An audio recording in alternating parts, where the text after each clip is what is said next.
تجزیہ و تبصروں کے پروگرام صورتحال میں اشرف شاد کے ساتھ طیبہ صفی کا آداب. شاد صاحب خوش آمدید. شکریہ طیبہ. میرا خیال ہے کہ آج پاکستانی سیاست کی جگہ آپ چاہ رہے ہوں گے کہ امریکی سیاست کے اوپر بات کرنے کے لیے بہت بے چین ہوں گے. آپ کیا کہتے ہیں؟ کیا خیال ہے امریکی سیاست پر یقین امریکی سیاست پر تو میں جیسے آپ کو پہلے بھی کہہ رہا تھا کہ آپ 3-4 گھنٹے کا پروگرام کیجئے تب بھی مجھے اچھا لگے گا. میں آج کل دن میں کم از کم 2-3 گھنٹے میں صرف جو ہے وہ اسی پر بڑا مزہ آتا ہے, بہت لطف آتا ہے جب آپ دیکھتے ہیں نا سچ مچ کی سیاست کس طرح ہو رہی ہے, خرابیاں کس طرح ہو رہی ہیں, ان کو خرابیوں کو دور کرنے کی کوشش کس طرح ہو رہی ہے.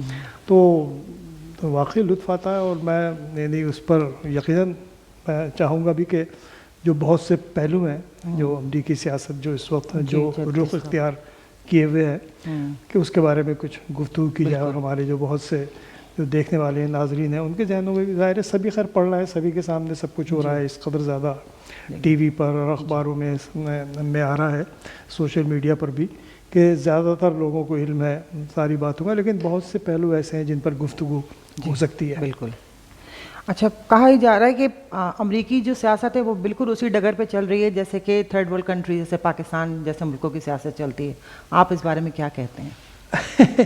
نہیں, ایسا نہیں ہے. دیکھیے یہ کہا اس لیے جا رہا ہے کہ ٹرمپ, دیکھیے کسی بھی ملک کی تاریخ میں اچھے برے ہر طرح کے لوگ آتے ہیں اور اس میں بہت سی بنیادی بات یہ ہوتی ہے کہ آپ کا جو سسٹم ہے آپ کا اس کے اندر جو ہے کتنی صلاحیت ہے اس کو جو ہے ایبزارب کرنے کی اور پھر اس کو بہتر کرنے کی. یہ بہت یعنی اس وقت میں یہ سمجھتا ہوں کہ جو امریکی سیاست کا جو یہ ایک موڑ ہے اس پر جو ایک بہت زیادہ اہم یعنی اس کو جو ایک فکر کی اور جو دیکھنے کی اور سوچنے کی ضرورت ہے وہ یہی ہے کہ کیا فرق ہے. یعنی ایک جب کسی ملک میں جو ایک انتہائی میچورڈ سوسائٹیز جو ہوتی ہیں ان میں اگر کوئی اس طرح کا جیسے کہ ٹرمپ جیسا کوئی ایک موڑ آ جائے تو آپ اس سے کس طرح نمٹتے ہیں اور اس کے نقصانات بھی کیا ہوتے ہیں. اچھا, اس کی ایک بڑی وجہ کیا ہے. دیکھیے جو امریکن ہسٹورینس ہیں, یہ میں نہیں کہہ رہا ہوں, جو امریکہ کے جو ہسٹورین تاریخ دان جرنلسٹ نہیں, جرنلسٹ تو تجزیے کرتے ہیں لکھتے ہیں روزمرہ کے معاملات پر, لیکن جو تاریخ دان ہیں بڑی ییل کے اور ہارورڈ کے اور مختلف جگہوں کے پروفیسرز ہیں, ان کا یہ متفقہ ہے کہ ٹرمپ جو ہے وہ امریکہ کی سیاست کے امریکہ کے بدترین تاریخ کے بدترین صدر تھے ہیں. ابھی تک تو ہیں, جس وقت ہم یہ پروگرام ریکارڈ کرا رہے ہیں اس وقت تک ہیں, 3-4 روز بعد چلے جائیں گے. تو یہ اچھا اس کی ایک یہ ایک انتہائی بڑا داغ ایک امریکہ کے لیے کیوں ہے. اچھا, اس کی وجہ یہ ہے کہ امریکہ کا جو پورا امریکہ کی ایک یعنی جو جس میں بات آپ نے بھی کہی کہ ہم جیسے ملک یعنی پاکستان جیسے تھرڈ ورلڈ کنٹری کے ملک جن کو وہ بنانا ریپبلکس کہتے ہیں, ان میں یہ سب چیزیں ہوتی رہتی ہیں اس طرح کی. تو ان میں اور دوسری بات یہ ہے کہ جب یہ ایک سرد جنگ جو ایک نظریاتی سرد جنگ جو تھی امریکہ کی اور ایک دوسری سوویت یونین کی اور ایک یعنی جس کو وہ کہتے ہیں کہ آزاد دنیا کی جنگ, ایک اس طرح کے کیمرسٹ ممالک سے جو کہ ایک بند ایک آمرانہ نظام کے تحت چلنے والے ممالک, ان سے ان کی جو سب سے بڑا ان کا جو ایک امریکہ کا وہ تھا کہ وہ اپنے آپ کو ماڈل کرتے تھے اسی بات پر کہ دیکھیں ہماری جمہوریت, دیکھیں صاحب ہماری جمہوریت کس طرح کام کر رہی ہے, ہمارے جو ہیومن رائٹس کے جو ایشوز ہیں وہ کس طرح کام کر رہے ہیں. صرف یہ دو سب سے بڑے یعنی امریکہ نے بہت جگہ جا کر جو حملے کیے نا اس کی بنیاد یہی ہے کہ صاحب ہم انسانی حقوق کی حفاظت کے لیے آ رہے ہیں, ہم جمہوریت کی حفاظت کے لیے آ رہے ہیں. گلف میں ہر جگہ, لیبیا میں ہر جگہ پر بنیادی ان کا آرگومنٹ اور ایک آئیڈیل. تو ایک امریکہ نے اپنے آپ کو ایک ماڈل کے ساتھ, ہم ماڈل ہیں ایک جمہوریت کے, ایک اچھی جمہوریت کے اور ایک ہم اچھے نظام کے اور آزادی فکر کے اور وہ سب چیزیں جو ہیں وہ ٹرمپ نے ان کو بالکل ایک ایسا ایک کلنک کا ٹیکہ لگایا ہے کہ اس کی وجہ سے پوری دنیا مذاق اڑا رہی ہے اس بات کا. ہم جیسے ملک والے بھی کہا میں کیا ہے اگر ہمارے یہاں نواز شریف نہیں مان رہا حکومت کو, فلاں نہیں کر رہا, سلیکٹڈ کر رہا ہے, الیکٹڈ کر امریکہ میں بھی اس کا صدر بھی نہیں مان رہا, کہہ رہا کہ نہیں جی یہ وہ ہوئے ہیں. تو یہ ایک بہت بڑی جس کی وجہ سے ایک بڑی ریزسٹنس ہوئی ہے. لیکن جیسا کہ میں نے پہلے کہا کہ فرق یہی ہوتا ہے کہ ایک اتنے اسٹیبلشڈ ایک مضبوط سسٹمز ہیں کہ وہ اس طرح کے جھٹکوں سے وہ اپنے آپ کو کسی طرح نکال کے دوبارہ اپنے آپ کو واپس لے آتے ہیں. ٹھیک. اچھا سر، جو شاہد صاحب، یہ جو صدر جو ٹرمپ ہیں، ان کی مدت ختم ہونے صرف چند دن رہ گئے ہیں، پھر یہ امپیچمنٹ کی جو کارروائی ہے اس کی ضرورت کیوں پڑ رہی ہے؟ کیا آپ یہ سمجھتے ہیں کہ اس کارروائی کی، یہ جو ان کی کارروائی ہے، یہ ان کی صدارت کے ختم ہونے کی مدت تک چلتی رہے گی؟ مدت کے بعد بھی بلکہ مدت کے بعد ہی چلے گی. اچھا، دیکھیے یہ ایک اچھا سوال ہے. وجہ یہ ایک بڑا کنفیوزنگ ہے کہ بھائی دیکھیے امپیچمنٹ کا مطلب یہ نہیں کہ ان کو صدارت سے ہٹایا جائے. تو امپیچمنٹ جو ہے وہ ایک، یعنی آپ نے کوئی ایسے فعال کیے ہیں جس کی کہ پوری ان کے کانسٹیٹیوشن کے اندر، ایک امریکہ کے کانسٹیٹیوشن میں اس کی پوری صراحت موجود ہے. میرا اگلا سوال اسی بارے میں ہی تھا، لیکن آپ بتائیں. اچھا، تو وہ جو ہے، تو وہ امپیچمنٹ جو ہے بنیادی طور پر وہ اس سے اس کا کوئی تعلق نہیں ہے کہ ٹرمپ کا دور صدارت ختم ہو رہا ہے یا ختم نہیں ہو رہا.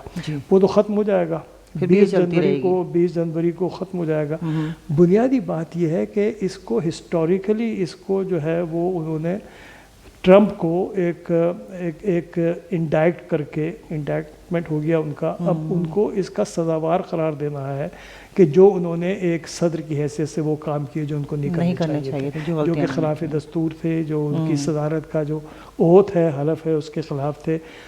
وہ ایک بہت ضروری ہے ان کے لیے، تاکہ اس کے بڑے اثرات ہیں. دیکھیے اس کے اثرات یہ ہے مثلاً، اور جو آپ کا سوال ہے کہ ان کی وہ تو ختم ہو جائے گی مدت، وہ تو ریلیونٹ نہیں رہیں گے، اس کے بعد بھی کیوں ہے؟ اچھا، اس کی وجہ یہ ہے کہ آپ ایک دفعہ امپیچ جب آپ ہو جائیں گے تو اس کے بعد پھر آپ کو سزا بھی ملے گی. سزا کیا ہوگی؟ یعنی سزا کوئی نہیں کہ آپ کو جیل بھیج دیں گے یا کچھ کر دیں گے، لیکن آپ کا کنوکشن جو سینٹ کرے گی وہ یہ ہوگا کہ آپ کو کسی آئندہ کسی بھی ایک سرکاری یا کسی بھی ایسے منفعت بخش کوئی یعنی پروفٹیبل کوئی ایک پوزیشن پر یا کسی بھی ایسی اس پر آپ اس میں شامل نہیں ہو سکتے. نہ ہی آپ آئندہ، جیسا کہ کہا جا رہا ہے نا کہ وہ خود ٹرمپ کا بھی ارادہ ہے کہ جی وہ 2024 میں دوبارہ لڑیں گے. ان کے پاس اتنی بڑی فورس ہے، $74 ملین لوگوں نے 74 ملین لوگوں نے انہیں ووٹ دیے ہیں. تو وہ دوبارہ بھی آ کر اور اپنے آپ کو وہ ایک بڑی طاقت سیاسی طور پر وہ سمجھتے ہیں، وہ تو اس پر بھی پابندی لگ جائے گی. تو اس کا جو ہے وہ اس کا فائدہ جو ہے وہ ظاہر ہے کہ ایک وہاں کے سیاسی عمل میں ایک ان کی جو ایک خامخواہ کی ایک نیوسنس تھی ان کی ایک، وہ ایک ذرا سی ختم ہو جائے گی، ایک ہمیشہ کے لیے رہے گی. تو صحیح ٹویٹر یا ٹویٹر تو خیر بند ہو گیا، وہ اور کوئی نہ کوئی طریقہ نکال لیں گے، وہ کچھ نہ کچھ کرتے رہیں گے اس کے وجہ سے، لیکن وہ ایک مین اسٹریم جو ان کی ایک ہے وہ ختم ہو جائے گی. اچھا، یہ امپیچمنٹ کیا چیز ہے؟ یہ ہمارے شاید سننے والوں کے لیے ایک نیا اصطلاح ہوگی، اگر آپ اس کو پلیز بتائیے کہ کس طرح کام کرتا ہے، اس کا نتیجہ کیا ہوتا ہے؟ امپیچمنٹ جو ہے میرے خیال ہے ہمارے کافی لوگ تو ہمارے جانتے ہوں گے. امپیچمنٹ جو ہے وہ جیسا کہ اس کے لفظ سے ظاہر ہے کہ امپیچ کرنا، یعنی ان کو ایک جو انہوں نے ایسی چیزیں کی ہیں جن کو کہ جو کہ ان کے حلف کے اور یا آئین کے یا قانون کے کی خلاف ورزی ہیں، تو اس میں ان کو سزاوار قرار دینا بنیادی طور پر. دیکھیے اس کا جو ہے نا وہ ہمارے یہاں لفظ تو سب نے بہت سنا ہوگا، لیکن اس کا ایک بڑا ایک اب تک 3 صدر جو ہے جو وہ ان کے اوپر امپیچمنٹ کا ہوا کوئی نہیں.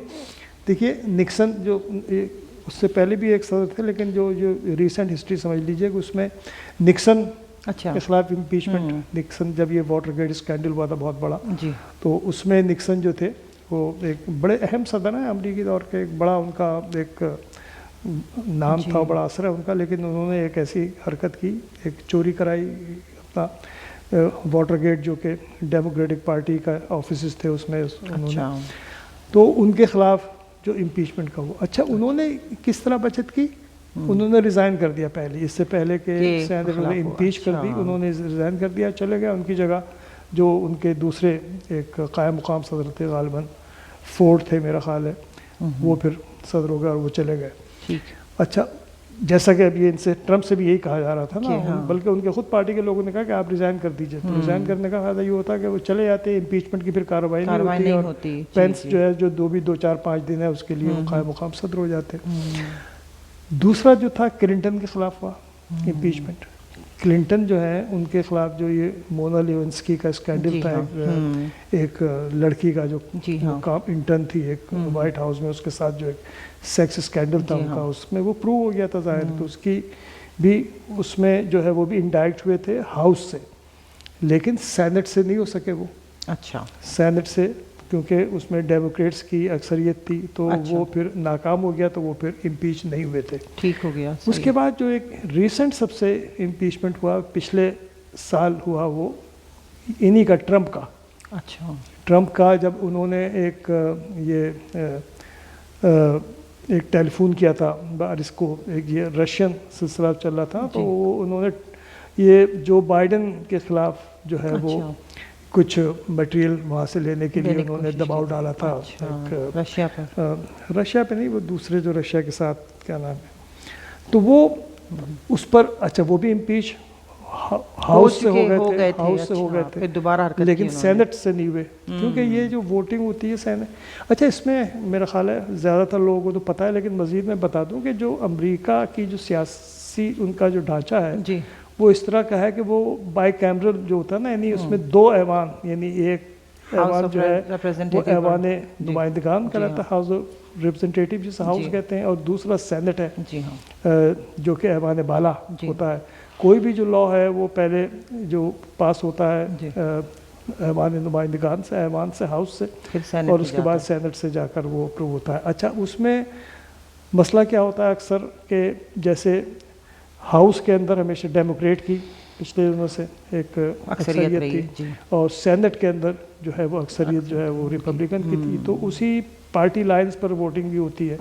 اچھا، اس میں امپیچمنٹ میں یہ ہے کہ امپیچ آپ ہاؤس میں تو آپ سادہ اکثریت سے آپ کا امپیچمنٹ کا بل پاس ہو جاتا ہے، آرٹیکل جو ہے امپیچمنٹ کے وہ اپروو ہو جاتے ہیں، اس کے بعد پھر اس کو سینٹ میں ٹرائل ہوتی ہے، سینٹ میں۔ اچھا، تو ایوان نمائندگان میں جب یعنی ہاؤس جب اپروو کر دیتا ہے تو اس کو ایک طرح کا انڈائکٹمنٹ کہتے ہیں اس کو، یعنی فرد جرم عائد کر دی ہاؤس نے۔ اچھا، اب اس کا ٹرائل ہوگا، وہ ہوگا سینٹ میں۔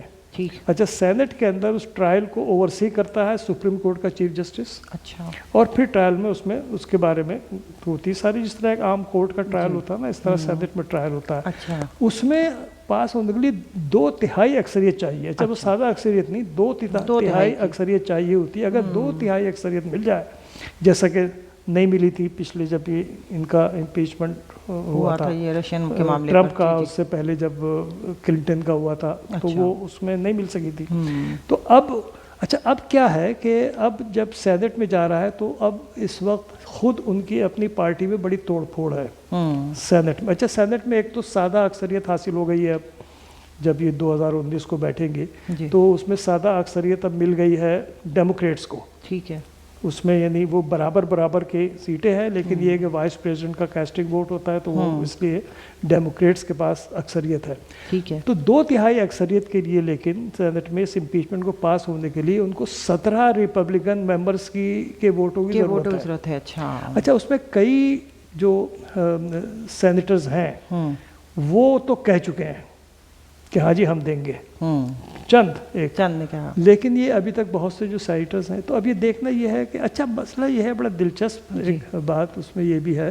اچھا، جو ہاؤس میں جو ووٹنگ ہوئی تھی اس میں 10 ریپبلکن نے بھی، ریپبلکن جو ممبرس تھے ریپرزنٹیٹیو، انہوں نے ووٹ دیا تھا ان کے حق، اس کے خلاف ٹرمپ کے خلاف کیا۔ تو اسی طرح وہ توقع کر رہے ہیں کہ اگر 17 ووٹ اور مل گئے تو ممکن ہے کہ یہ پاس ہو جائے۔ اور تو اس میں اصل بات کیا ہے کہ ریپبلکن بھی چاہتی ہے جان چھڑانا ٹرمپ سے، کیونکہ اس نے پارٹی کو نقصان پہنچایا۔ پھر یہ کہ وہ اگلے اگر 4 سال بعد وہ دوبارہ الیکشن میں کھڑے ہونے کی کوشش کریں گے تو پھر اس میں ایک پوری ریپبلکن پارٹی جو ہے نا وہ بڑی اتھل پتھل اس میں ہو جائے گی۔ تو جو کئی امیدوار ہیں جو کہ لڑنا چاہتے ہیں 2024 میں، وہ تو اکثر ریپبلکن پارٹی کے لوگوں کا بھی انٹرسٹ یہی ہے کہ ایک آدمی جو کہ بدترین صدر کہلا رہا ہے اس کو اس سے جان کسی طرح چھڑا لی جائے۔ ٹھیک ہے، آپ کا کیا خیال ہے کہ جو بائیڈن جو کہ اب نئے صدر ہوں گے وہ کیا اس صورتحال کو ٹھیک کر سکتے ہیں؟ ہاں دیکھیے یہ ابھی ہو جائے وہ، اب ان کا 20 تاریخ کو وہ آئیں گے، لیکن جس رفتار سے وہ جا رہے ہیں لگتا تو ہے کہ وہ کافی چیزیں انہوں نے ایک بڑا پیکیج ابھی اناؤنس کیا ہے. اس کے علاوہ وہ ہیل کرنے کی جو اس نے جو ٹرمپ نے نا بہت ہی ایک جی ہاں زخم بڑے چھوڑا ہے پوری ایک باڈی کے اوپر امریکہ کی ایک کئی اعتبار سے. تو وہ اس کو ہیل کرنے کی کوشش کریں گے کافی حد تک. تو بہرحال تو یہ اس پہ کبھی بعد میں بات کریں گے. اچھا، پاکستان کے کسی ٹی وی چینل پہ خبریں چل رہی تھیں کہ انہوں نے جو بائیڈن نے اپنے حلف برداری کی تقریب میں بلاول زرداری کو اور زرداری صاحب کو بھی شرکت کی دعوت دی ہے. ٹوٹل ربش. یعنی جو میں بھی دیکھ رہا تھا ایک اس میں وہ ایک اینکر صاحب جو ہے وہ لمبا پروگرام کر رہے، کئی اینکر لمبے پروگرام رہے صاحب اس کا کیا مطلب ہوا کہ زرداری باغ بلایا، وہ امریکی حکومت جو ہے وہ کیا پیغام بھیجنا چاہ رہی ہے عمران خان کو، حکومت کو. اس ٹوٹل ربش، جہالت. یعنی ان کو اتنی، یہ ذرا سا اخبار پڑھ لیں تو پتہ چلے ان کو کہ اس طرح نہیں بلایا جاتا بھائی. وہ ایک تو اس دفعہ تو خاص طور پر بہت زیادہ ورچوئل ہو رہی ہے ان کی جو حلف برداری ہے اس کی کووڈ کی وجہ سے. اس کے علاوہ بھی پہلے بھی $1 ملین کی ٹیبل بکتی تھی اچھا پچھلے دفعہ، تاکہ بھی ڈیموکریٹک پارٹی اپنی فنڈ ریزنگ بھی کرتی ہے نا. $1 ملین کی، اور بے شمار لوگ ہوتے تھے، اس کے باوجود لوگوں کو نہیں مل پاتی تھی. زرداری کیا، یعنی ان کا نام بھی نہیں کسی کو معلوم ہوگا، یاد ہوگا. وہ جو وہاں پر لوگ ہیں وہاں کے ان کے 2-4 وہ یہ ٹوٹل ربش. اچھا شکریہ شاد صاحب. ہم نے اس پروگرام میں تو امریکہ کے حوالے سے بات کی، اگلے پروگرام میں ہم پاکستان کے حوالے سے بات کریں گے کہ پاکستان میں کیا ہو رہا ہے. ناظرین ہمارے چینل کو سبسکرائب کیجیے اور مجھے اور اشرف شاد صاحب کو اجازت دیجیے. ہم اگلے پروگرام میں پھر حاضر ہوں گے. ہمیں آپ کے فیڈ بیک کا انتظار رہے گا. آپ ہمیں سبسکرائب کیجیے ہمارے چینل کو اور اپنا فیڈ بیک ہمیں دیجیے. ہمارا ای میل ایڈریس ہے info@5news.com.au. تھینک یو شاد صاحب. اگلے پروگرام تک خدا حافظ.